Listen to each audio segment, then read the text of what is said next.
ఏంటంటే డిపో మేడ్లోనే ఒక మోటార్ని ఫిక్స్ చేసామండి. డిపో మేడ్ అంటే డిపో తయారు చేసింది కాదు, ఒక స్క్రాప్లో ఉన్న మోటార్ని తీసుకున్నాం. దానికి చిన్న చిన్న పార్ట్స్ పోతే రిపేర్ చేసి మేము ఆల్టర్నేటివ్ చెక్ చేసుకోవడానికి వర్క్ బెంచ్కి ఉపయోగపడుతుందని ఈ విధంగా డిజైన్ చేసాం అనమాట.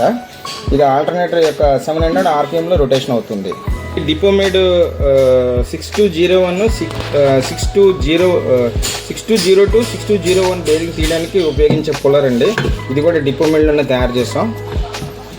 ఇది ఆల్టర్నేటర్ బేరింగ్ స్టక్అప్ అయింది అనుకోండి, తీయడం కొద్దిగా కష్టంగా ఉంటుంది. సుత్తితోని పెట్టుకుంటానా దీన్ని పెట్టుకొని పుల్లిని ఈజీగా తీయడానికి అనమాట. ఇది ఒకటి తయారు చేస్తాం. హైడ్రాలిక్ బేరింగ్ కూలర్ అండి.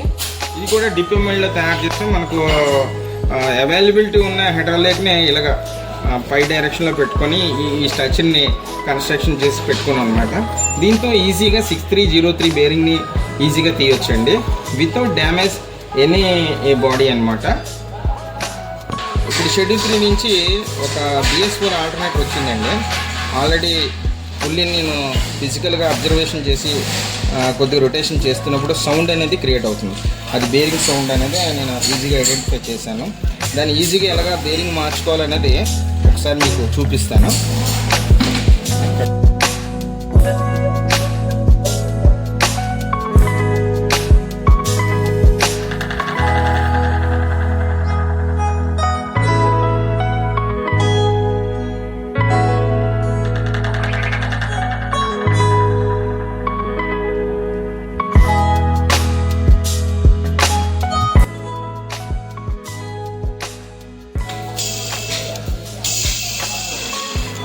సౌండ్ వస్తుంది. 6202 బేరింగ్ చాలా విపరీతమైన సౌండ్ వస్తుంది. చూడండి, డిఈ బేరింగ్ కూడా 6303 సౌండ్ వస్తుంది, నాయిస్ వస్తుంది అనమాట. ఓపెన్ చేసిన తర్వాత మనకి ఇవన్నీ తెలుస్తుంది.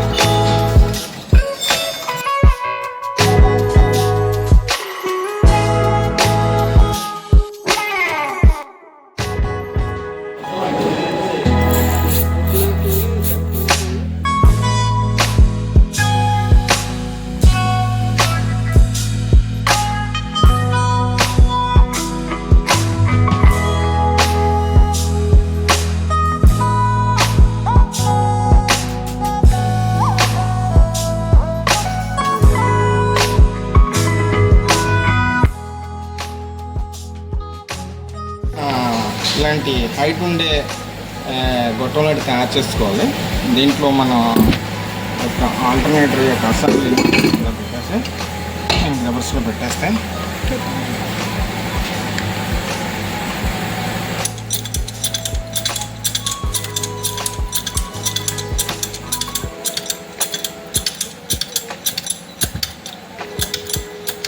చిన్న కట్ట ప్లేట్లు మాత్రం పెట్టుకోండి 6303 బేరింగ్కి కింద.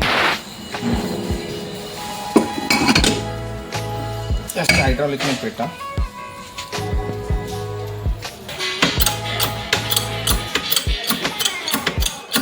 అయితే పూర్తిగా పోయిందండి, నేను రిమూవ్ చేసాను ఆల్రెడీ. కానీ మనం చెక్ చేసినప్పుడు కూడా దొరకలేదు, పూర్తిగా ఎప్పితేనే తెలిసింది. ఇది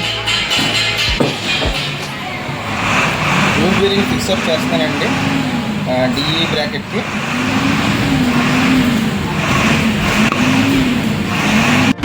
ఈ ప్లేట్ ఉంటుందండి, బేరింగ్ సపోర్ట్ అనమాట.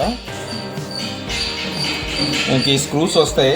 ఎట్టి పరిస్థితిలో కూడా ఈ స్క్రూస్ తీసి రూటింగ్ మాత్రం దయచేసి వేయకండి, మళ్ళీ తీసి వేసుకోవడం చాలా కష్టంగా ఉంటుంది. బేరింగ్ ఫిక్స్ చేస్తున్నానండి హైడ్రాలిక్ 6303.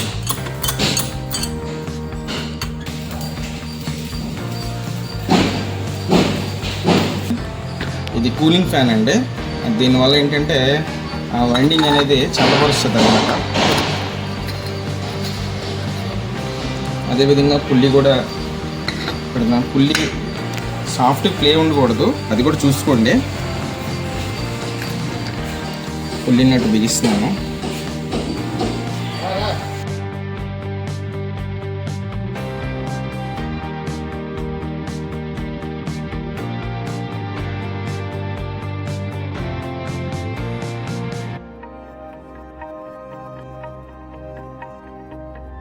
చిన్న గవర్నమెంట్ అయింది ఒక పక్క, ఒక పక్క వాడినట్టు అవ్వలేదు. దీని మీద కార్బన్ కూడా చాలా ఎక్కువ ఉంది, బ్లాక్ షేడ్గా ఉంది. దీన్ని ఏం చేస్తామంటే మనం స్మూత్ ఎమిరీ పేపర్తో కొద్దిగా రబ్ చేస్తే దానిలో ఉండే డస్ట్ పార్టికల్స్ అవన్నీ కూడా పోతూ రెసిస్టెన్స్ని కొంతవరకు తగ్గిస్తుంది అనమాట. అందువల్ల కంపల్సరీ ఎమిరీ కొట్టాలి, పాలిష్ చేయాలి.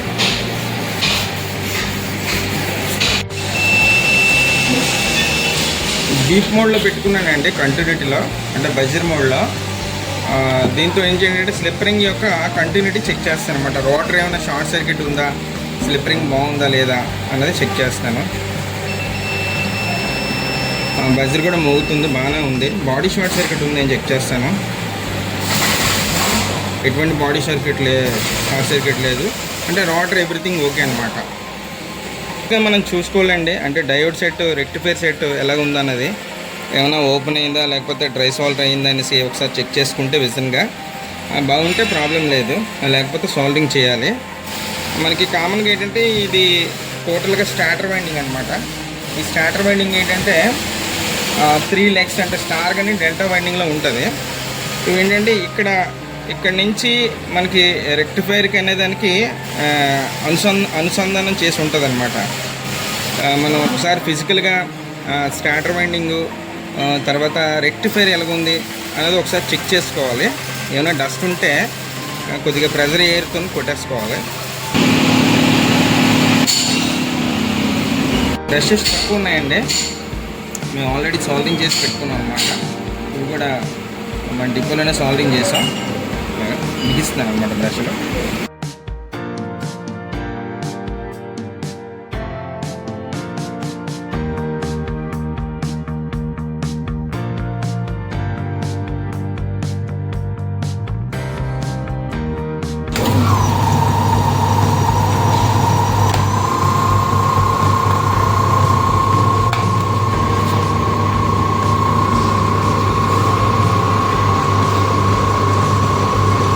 చూసినట్లయితే ఆర్పిఎం వేస్తుంది, ల్యాంప్ కూడా ఆరిపోయింది.